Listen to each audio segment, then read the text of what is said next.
ശബരിമലയിലെ കൊടിമര പുനഃപ്രതിഷ്ഠയിൽ അടിമുടി ദുരൂഹതയെന്ന് BJP നേതാവ് കുമ്മനം രാജശേഖരൻ റിപ്പോർട്ടറിനോട്. പുതിയ കൊടിമരത്തിനായി ഫിനിക്സ് കമ്പനി ആവശ്യമായ സ്വർണം നൽകിയിട്ടും പിന്നെ എന്തിനാണ് പണപ്പിരിവ് നടത്തിയത് എന്നുള്ളതാണ് ചോദ്യം. LDFും UDFും അഴിമതി നടത്താൻ ശബരിമലയെ ടൂളായി ഉപയോഗിച്ചു. നിയമസഭാ തെരഞ്ഞെടുപ്പിൽ പാർട്ടി പറഞ്ഞാൽ മത്സരിക്കുമെന്ന് കുമ്മനം രാജശേഖരൻ റിപ്പോർട്ടറിനോട് പറഞ്ഞു. കേൾക്കാം. സ്വർണം ഒരാൾ കൊടുത്തു, ഒരു ഫിനിക്സ് കമ്പനി കൊടുത്തു.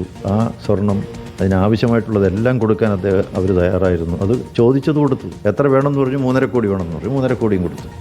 പിന്നെ എന്തിനാണ് അതിൻ്റെ പേര് കളക്ഷൻ ഡ്രൈവ് നടത്തിയത്? എന്തിനാണ്? പലരിൽ നിന്നും പിന്നെന്തിനു ഈ പണം പിരിക്കണം? അപ്പോൾ അത് സംബന്ധിച്ചുള്ള പണപ്പിരിവ്, അതിനുവേണ്ടി ഉപയോഗിച്ച സ്വർണം, അതിന് ചെലവഴിച്ച തുക, ഇതൊക്കെ സംബന്ധിച്ച് ഒട്ടേറെ ദുരൂഹതകളുണ്ട്. സമഗ്രമായൊരു അന്വേഷണം ആവശ്യമാണ്. ഓരോ ദിവസം ചെല്ലും തോറും കൂടുതൽ വിവരങ്ങളാണ് പുറത്തു വന്നുകൊണ്ടിരിക്കുന്നത്.